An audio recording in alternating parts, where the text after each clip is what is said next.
Good morning, class 5 students. How are you all? I hope all you are fine and happy at home. I, Veena Rani from Wisdom School. तो students, हमारा जो है पाठ 7 अमूल्य उपहार complete हो चुका है। इसके प्रश्न उत्तर रह गए हैं।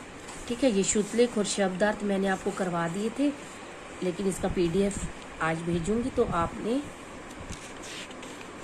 कंप्लीट करना है अपनी नोटबुक में। और अब हम करेंगे इसके प्रश्न उत्तर, फिर ये लेसन हमारा कंप्लीट हो जाएगा।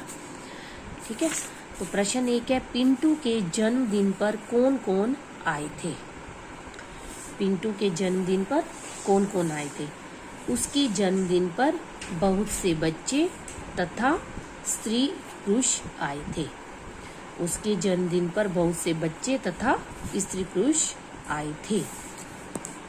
प्रश्न 2, पिंटू का स्वभाव कैसा था? स्वभाव, व्यवहार कैसा था? पिंटू का स्वभाव नर्म, बिल्कुल सॉफ्ट जिसको कहते हैं। पिंटू का स्वभाव नर्म तथा मिलनसार था। मिलन, वह सबसे मिलने जुलने वाला लड़का था। पिंटू का स्वभाव नर्म तथा मिलनसार था। अपने इसी स्वभाव के कारण, इसी व्यवहार के कारण ही उसने रद्दी खरीदने वाले बच्चे को अपना मित्र बनाया था। उसका स्वभाव नर्म और मिलनसार था, इसीलिए उसने अपने इसी स्वभाव के कारण ही उसने रद्दी खरीदने वाले बच्चे को, घसीटा राम था ना बच्चा, को अपना मित्र बनाया था। प्रश्न 3 है, शारदा आंटी ने पिंटू को जन्मदिन पर क्या आशीर्वाद दिया? शारदा आंटी ने आशीर्वाद दिया कि इतने बड़े बनो जितना ताड़। शारदा आंटी ने आशीर्वाद दिया कि इतने बड़े बनो जितना ताड़। ठीक है। प्रश्न 4 है, पिंटू के अनुसार सबसे अच्छा उपहार किसका था? सबसे अच्छा तोहफा किसका था? कारण सहित बताइए। सबसे अच्छा उपहार घसीटा राम द्वारा दिया गया आम का पौधा था। सबसे अच्छा उपहार घसीटा राम द्वारा दिया गया आम का पौधा था। पिंटू के अनुसार ये वही था ना, क्योंकि बाकी सभी चीजें तो नष्ट हो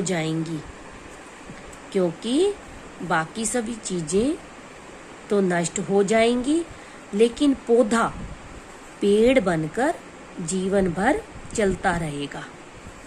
सबसे अच्छा उपहार घसीटा राम द्वारा दिया गया आम का पौधा था, क्योंकि बाकी सभी चीजें तो नष्ट हो जाएंगी, लेकिन पौधा पेड़ बनकर जीवन भर चलता रहेगा।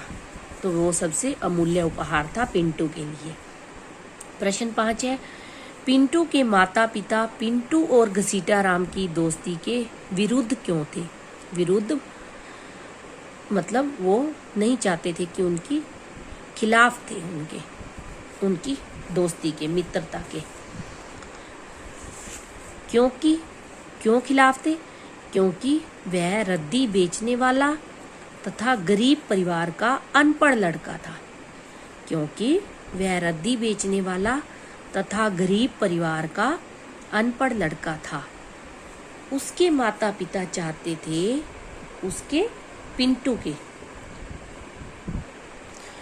पिंटू के माता पिता चाहते थे कि पिंटू पढ़े लिखे बच्चों के साथ रहे। क्योंकि वह किसके लिए लगा है? घसीटा राम के लिए। क्योंकि वह रद्दी बेचने वाला तथा गरीब परिवार का अनपढ़ लड़का था।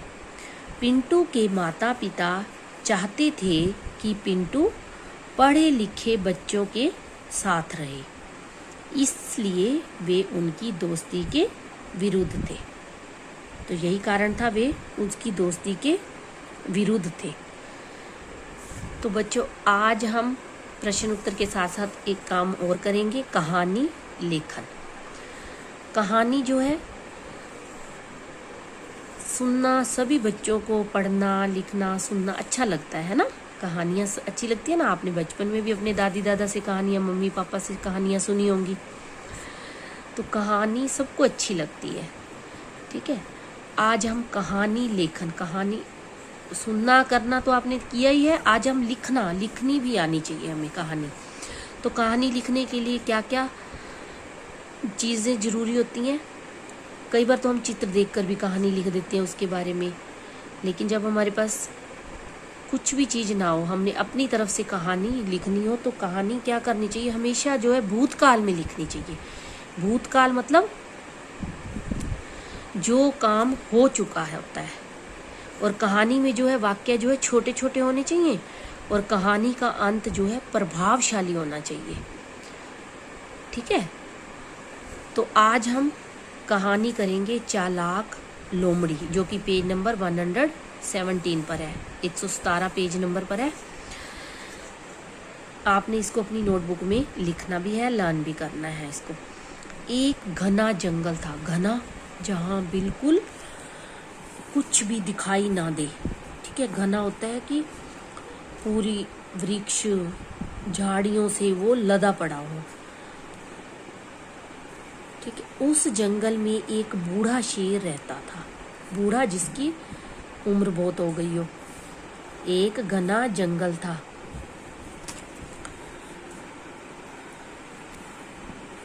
तो उस जंगल में बूढ़ा शेर रहता था। बूढ़ा होने की वजह से वह शिकार नहीं कर पाता था। शेर का काम होता है ना किसी को भी मार के और फिर खा लेना, ठीक है। लेकिन जब वो बूढ़ा हो गया उसके कारण वो शिकार नहीं कर पाता था। एक दिन वह भोजन की तलाश में निकला, एक दिन निकल पड़ा भोजन की खोज में, तलाश खोज। थोड़ी दूर चलने के बाद वह थक गया। अब बूढ़ा था तो थोड़ी दूर चलने के बाद थक गया। अब ये लाइन लिखी हुई है इसमें, आप चाहें तो लिख सकते हैं, ना नहीं भी लिखेंगे तो कोई खास बात नहीं है, ठीक है। इसलिए मैंने कट कर दिया है ये।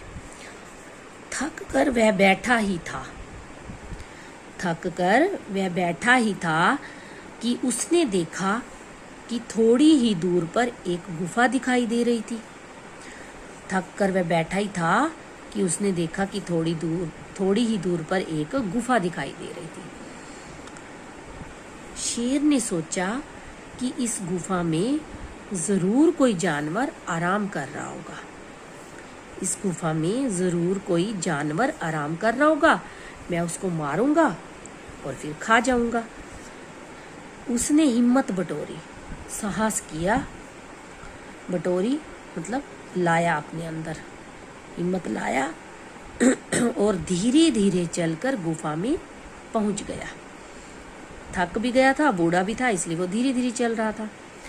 वहां पहुंचकर उसने देखा कि गुफा खाली पड़ी है। गुफा में कोई भी नहीं था, खाली पड़ी थी, उसमें कोई जानवर नहीं था। शेर ने सोचा कि मैं यहाँ छिप कर बैठ जाता हूँ, कोई ना कोई जानवर यहाँ जरूर आएगा, मैं उसे पीछे से दबोच कर मार डालूंगा और फिर खा जाऊंगा, ठीक है। मैं उसे पीछे से दबोच कर मार डालूंगा। छिप के बैठ गया वो। वह गुफा के अंदर बैठकर शिकार का इंतजार करने लगा। इंतजार, प्रतीक्षा, ठीक है। वह गुफा एक लोमड़ी की थी। वह गुफा किसकी थी? लोमड़ी की। थोड़ी लोमड़ियां तो चालाक होती हैं, पता है ना आपको। थोड़ी देर बाद वह अपनी गुफा के पास लौटी, वह लोमड़ी जिसकी गुफा थी। तो गुफा के बाहर शेर के पंजों के निशान देखकर हैरान रह गई। पंजों, पैरों के, शेर के जो पैर थे उनके निशान देखकर वो दंग रह गई, हैरान रह गई। लोमड़ी बहुत चालाक थी। उसने अपने बचाव की तरकीब, तरकीब क्या होता है? योजना, उपाय, बचाव, बचाने की खुद को। उसने अपने बचाव की तरकीब झट से सोच ली। चालाक होती है लोमड़ियाँ, उसने तो जल्दी से सोच भी लिया कि मैंने अपना बचाव कैसे करना है। लोमड़ी गुफा के बाहर खड़ी होकर चिल्लाने लगी, लोमड़ी जो है गुफा के बाहर खड़ी होकर चिल्लाने लगी, गुफा, मेरी प्यारी गुफा।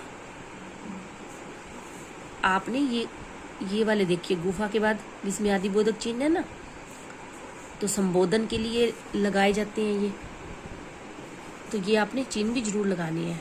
गुफा, मेरी प्यारी गुफा, कुछ तो बोलो।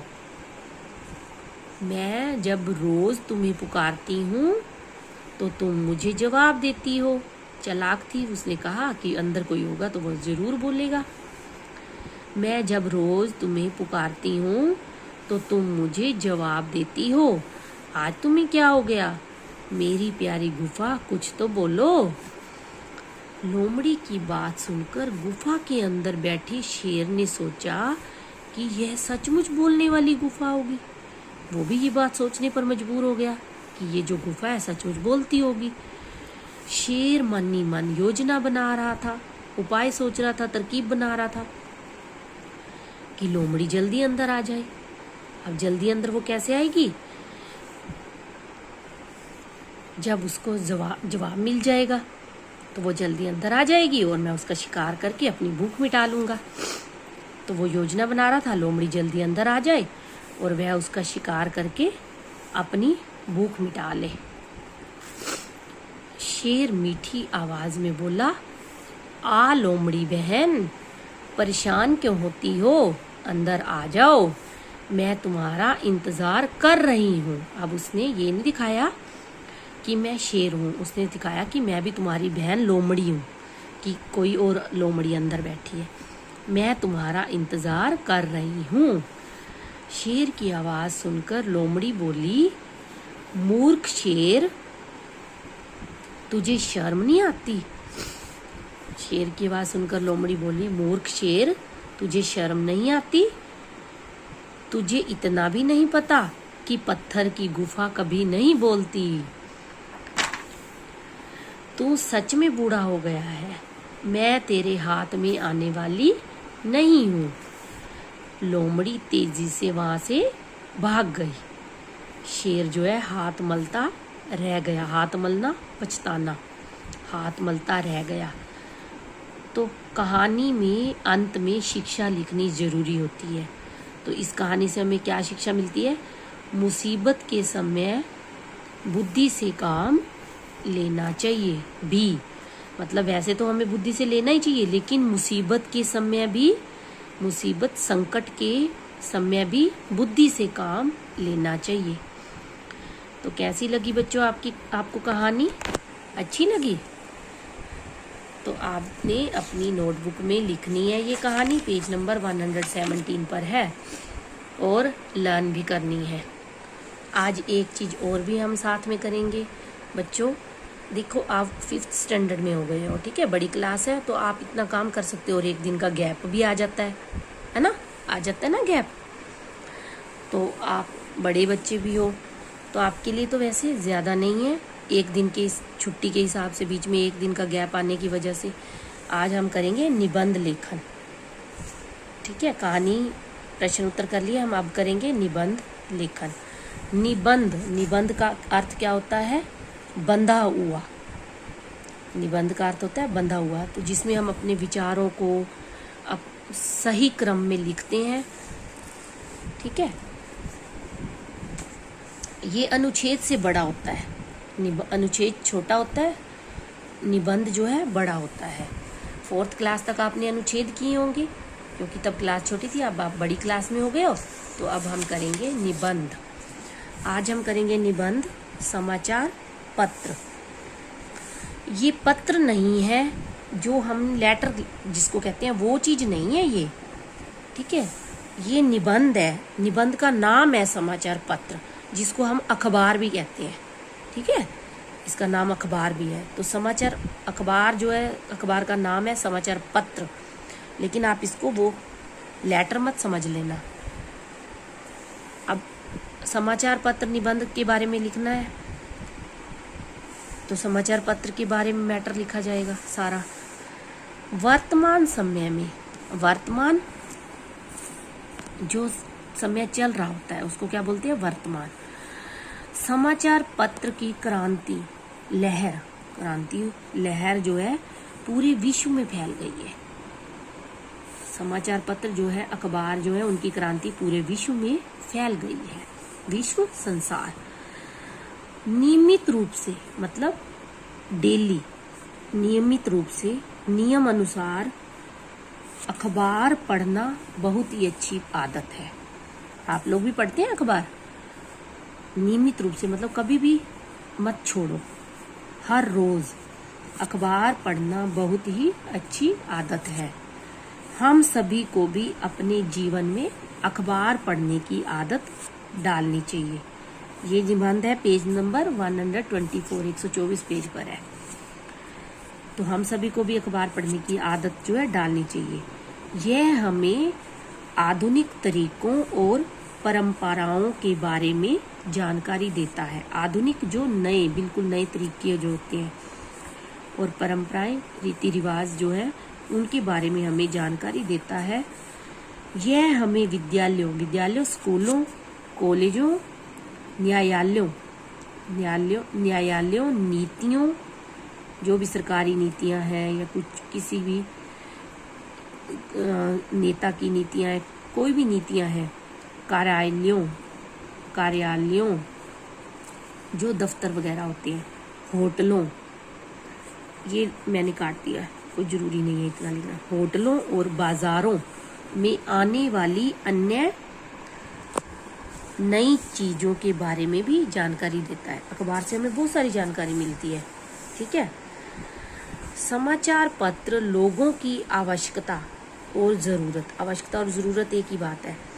ठीक है, लेकिन हमने दोनों लिख लिया यहाँ पे निबंध के अनुसार। समाचार पत्र जो है लोगों की आवश्यकता और ज़रूरत के अनुसार लोगों के एक से अधिक उद्देश्यों की पूर्ति करता है।